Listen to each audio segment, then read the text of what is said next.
जाएगा, मंगल हो जाएगा। जी। अमोल पवार जी महाराष्ट्र से। राधे राधे। राधे राधे महाराज जी। जय हरि विठल भगवान।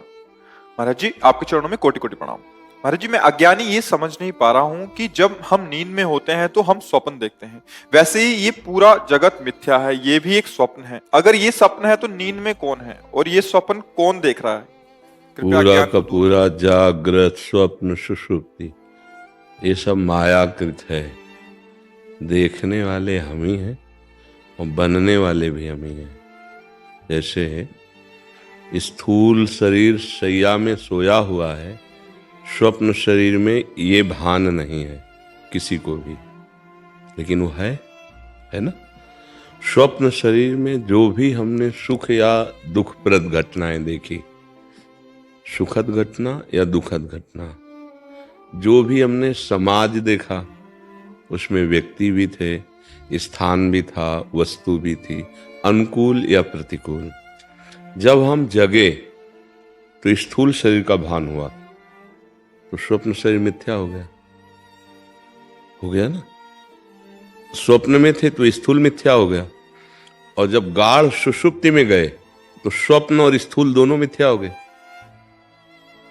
और जब जागृत की अवस्था में हम होते हैं तो देह भाव से हम स्त्री पुरुष जड़ चैतन्य, अच्छा बुरा, सुख दुख ये देखते हैं, ये भी मिथ्या है। क्योंकि एक सच्चिदानंद भगवान ही अपने आप को इन सब रूपों में बनाए हुए हैं। सत्य बात यह है, बहुत बड़ा गेम है, नहीं? गुरुजनों की कृपा से इस खेल से मुक्त हुआ जाता है। तो आप ही स्वप्न में वस्तु बन गए, आप ही व्यक्ति बन गए। जो मन है वो अनुकूल बन गया, वही प्रतिकूल बन गया। वहां न कोई वस्तु थी न व्यक्ति थी। ऐसे ही जागृत में हमारी कल्पना, हमारी भावना, हमारा पूर्वाभ्यास राग द्वेष, स्त्री पुरुष जड़ चैतन्य ये देख रहा है। अगर हम सत्य शास्त्रों का स्वाध्याय करके गुरुजनों की बताई हुई उपासना पद्धति से चलें तो हमारा हृदय निर्मल होगा। निर्मल हृदय के अंतः में विराजमान हमारा स्वरूप है। बुद्धि को प्रकाश जो दे रहा है, तो बुद्धि जब प्रकाशित हो जाती है, परम पवित्र अखंड प्रसन्न, उसी समय परमात्मा बोध होता है। जब बोध होता है तो आंख खुली रहे तो वही होता है, आंख बंद रहे तो वही होता है, दूसरा कोई नहीं होता। तो जब तक हम उपासना में नहीं लगते तब तक ये प्रश्न हल होने वाला नहीं कि जगत झूठा कैसे हो सकता है। जैसे इसी शरीर में तुम्हें झूठापन दिखाते हैं। तुम्हारी शरीर की अवस्था बाल्यावस्था थी, किस तारीख को जवानी में आए? नोट है आपको? किसी को नोट है? जवानी में आ गए, बाल्यावस्था गायब हो गई, कुछ दिनों में जवानी गायब हो जाएगी, बुढ़ापा अवस्था आ जाएगी या मृत्यु अवस्था आ जाएगी। खत्म हो गया। न पहले वो रूप था न बाद में वो रूप रहेगा, बीच में भास रहा था, खत्म हो गया, सत्य खत्म हो गई। वो सत्य कैसे हो सकता है? जो परिवर्तनशील है, जो नाशवान है, वो सत्य कैसे हो सकता है? तो यहाँ कोई भी वस्तु बताओ जो परिवर्तनशील ना हो और नाशवान ना हो, क्योंकि भगवान ने इसकी रचना करके बोर्ड लगा दिया, दुखालयम अशाश्वतम। ये खेल मृत्यु लोक में हो रहा है। यहाँ हर चेष्टा में तुम्हें दुख मिलेगा, और जिसे तुम सुख मान रहे हो अशाश्वतम, वो नाशवान है। कुछ क्षण के बाद तत्काल वो गायब हो जाएगा, फिर तुम्हें सुख भोगने की आकांक्षा होगी, फिर वो गायब हो जाएगा। पूरा जीवन ऐसे लगे हुए हो, सब लगे हैं। कोई ऐसा बिरला जो सत्संग के द्वारा प्राप्त विवेक से अपनी इंद्रियों को अंतर्मुख करके इच्छा रहित हो गया है। इच्छा ही बंधन है, इच्छा ही मृत्यु है, इच्छा ही दुख है, इच्छा ही चिंता है। जिसने इच्छाओं का त्याग कर दिया वो भगवदानंद को प्राप्त हो गया, वो अपने स्वरूप को प्राप्त हो गया। जाही न चाहिए कबहू कछु, तुम शन सहज स्नेह, बसहु निरंतर तासुर, शोरावुर निज गेह, जिन्हीं राम तुम प्राण प्यारे, तिनके मन शुभ सदन तुम्हारे, तुम्हीं छाड़ी गति दूसरी नाही, बसहु राम तिनके मन माही। आपको छोड़कर जिसके अंदर कोई गति नहीं, कोई चाह नहीं, जिसे कुछ नहीं चाहिए, आपसे केवल प्रेम है, उसके हृदय में आप निरंतर प्रकाशित हो जाते हैं, निरंतर विराजमान हो जाते हैं।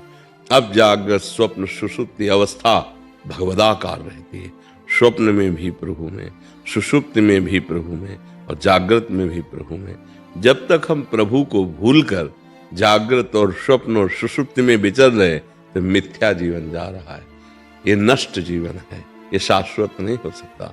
जब जागृत और स्वप्न सुषुप्ति स्फुरत में राधा पदादत छटा, वैकुंठे नरके अथवा मम गतिर नान्यास्तु राधाम बिना।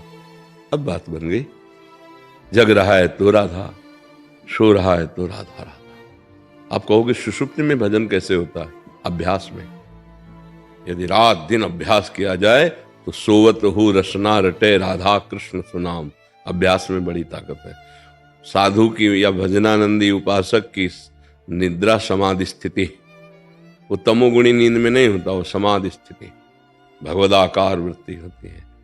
तो नाम जप कीजिए, असत आचरणों का त्याग कीजिए, और अंदर इच्छाओं का दमन कीजिए, दूसरों को सुख पहुंचाने की भावना कीजिए, खूब भगवत लीला चरित्र गाइए, सुनिए। अभी समझ में आ जाएगा कि संसार क्या है, आप क्या हैं और भगवान क्या है। अभी कुछ समझे नहीं है, ना आप अपने को जानते हो, ना संसार को जानते हो, और न भगवान को जानते हो। तो कैसे समझ पाओगे इस मिथ्या खेल को? इसे सब सत्य समझ रहे हैं, और सब मुर्दे के साथ जब जाते हैं तो सब बोलते हैं राम नाम सत्य है, नहीं बोलते? तो सब जानते हैं ना सत्य किसे कहते हैं, पर सत्य को पकड़ कोई नहीं पाता है। वो सोचते मुर्दे के साथ बोला केवल जाता है राम नाम सत्य। अगर नाम जप कर लिया तो सत्य में स्थित हो गए, नाम जप नहीं तो लड़का बच्चा परिवार ये सब माया का खेल है। आज नहीं तो कल सब छूट जाएगा, छूट जाएगा। देखो कैसे समय जा रहा है। अपने लोग कोई 40 वर्ष के, कोई 50 वर्ष के, कोई 60 वर्ष के, निकल गए यार 60 वर्ष, 50 वर्ष निकल गए जीवन से। और हाथ क्या लगा है? विचार करके देखो क्या हाथ लगा है। जब आप यहां से जाओगे तो आपके साथ क्या होगा? तो हम लोग मूढ़ता में समय नष्ट नहीं कर रहे। हमको इस देश में रहना नहीं है, बड़ा फैलाव फैला लिया है, और यहां से जाना है और कुछ साथ जाएगा नहीं। तो जाने वाली वो जो वस्तु कमाने आए थे वो तो हम भूल ही गए। परदेश में है, ये तो देश नहीं है। स्वदेश है भगवत धाम, भगवान के चरणारविंद। वहीं से बिछुड़े थे, वहीं हमें शांति मिलेगी। अन्यथा चाहे अरबों कमा लीजिए, चाहे जिस पद में हो, चाहे जो कुछ प्राप्त कर लीजिए, आपके चित्त की जलन कभी शांत होने वाली नहीं। थोड़ी देर हर्षित हो गए अभिमान में, फिर इसके बाद रोगे।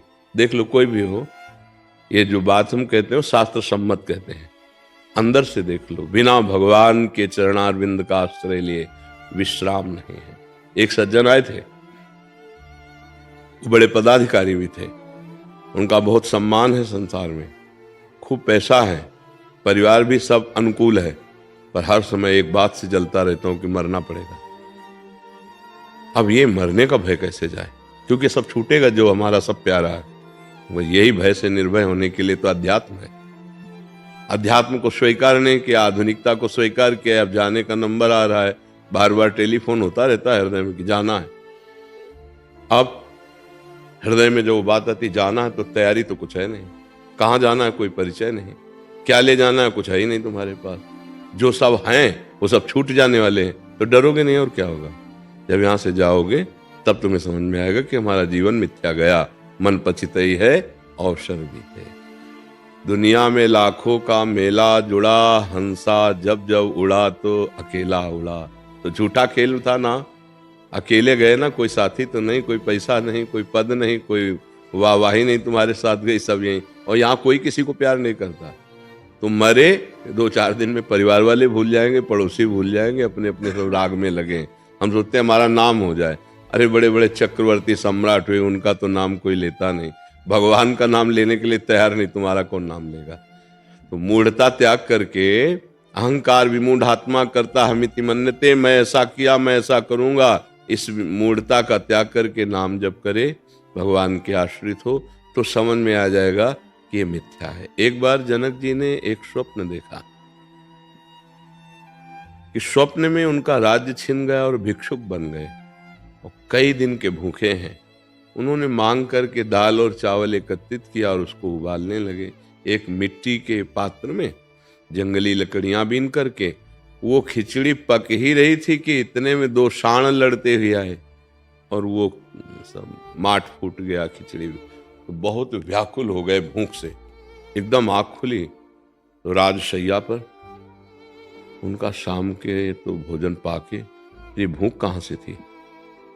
राज्य का ऐसा सुंदर राजा की सैया, फिर वो भिक्षुक कहाँ से। वो पीड़ा भूख की, वो व्याकुलता, वो निर्धनता और वो खिचड़ी पकाए फूट गई, इसके बाद जो व्याकुलता, तो वह सत्य कि यह सत्य। अब सभा में आए बड़े बड़े विद्वान बैठे, तो वह सत्य कि यह सत्य।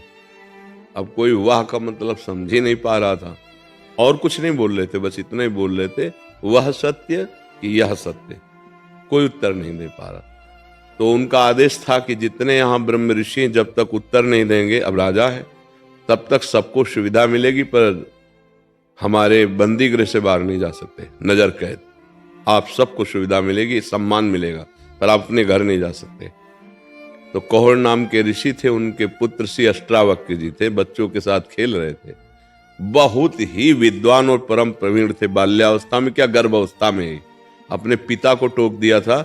अशुद्ध वेद का उच्चारण जरा सा हो गया तो टोक दिया। तो उन्होंने अपनी पत्नी से कहा, कौन टोका? तो बोले गर्भस्थ शिशु ने। बोले इतना वक्र है, मैं शाप देता हूं अष्टवक्र हो जा। तो 8 जगह से टेढ़े पैदा हुए थे। पिता को एकदम क्रोध आ गया, मेरे वेद पढ़ने में टोक दिया इसलिए। वो बच्चों के साथ खेल रहे थे, तो बच्चों ने कहा, बड़े प्रवीण बनते हो तो राजा जनक की सभा में तुम्हारे पिता बंदी, छुड़ा के लाओ ना। माँ के पास में माँ ने कहा, अरे नहीं, हम तुम्हें नहीं छोड़ सकती, क्योंकि वहां जो जाता है नजर कैद हो जाता है। तो पैर छुआ और कहा, एक बार मुझे जाने दीजिए। नवीन अवस्था थी। जे अब 8 जगह से टेढ़े, जे वहां गए तो सभा में हंसी हो गई। तो कहा, राजा जनक, बिल्कुल नवीन कैशोर अवस्था है अभी अष्टावक्र जी। अय जनक, तेरी सभा को तो सुना था ज्ञानियों की सभा है, पर यहाँ हड्डी और मांस का परीक्षण करने वाले बहिर्मुख लोग बैठे हुए हैं। उनका आप हमारी सभा को ऐसे निंदनीय शब्दों से नहीं कह सकते। बोले हंसी क्यों सभा? तो बोले आपके तो वो शरीर का ढांचा देखा ना, तो मांस और हड्डियों को ही तो देखा, स्वरूप को देखा क्या? तो सब सन्न रह गए कि एक बालक पूरी सभा का मुंह बंद कर। बोल जनक, तेरा क्या प्रश्न है?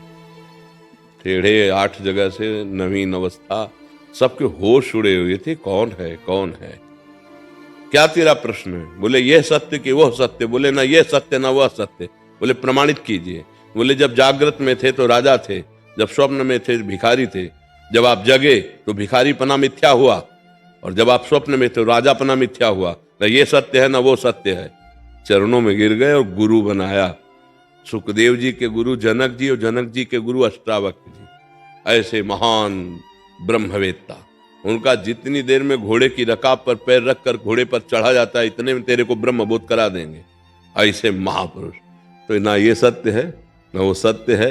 भगवान शिव भी कह रहे, उमा कहूं मैं अनुभव अपना, सत हरि भजन जगत सब सपना। ये मोह निशा सब सो अनिहारा, देखे स्वपन अनेक प्रकारा।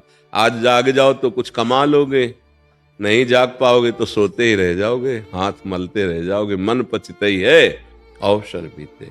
जब अंतिम समय आएगा प्यारे, कोई साथ नहीं होता। अपने कर्मों का झुंड उस समय घेर लेता है और आगे जन्म लेने के लिए प्रेरित कर देता है। अगर राम कृष्ण हरि राधा राधा रटे हो तो भगवान कृपा कर देते हैं। नाम जापक पर भगवान की कृपा होती है और अंतिम समय भगवान उस नाम को चला देते हैं। जब वो मूर्छित होता है उस अवस्था में स्वयं भगवान नाम बनकर चलने लगते हैं, राधा राधा, और वो परम पद को प्राप्त हो जाता है। इसीलिए सबसे कहते हैं मन लगे ना लगे, भाव बने ना बने, जीवन जीने के लिए, लोक परलोक की उन्नति के लिए हमारी जिह्वा राधा राधा राधा ऐसा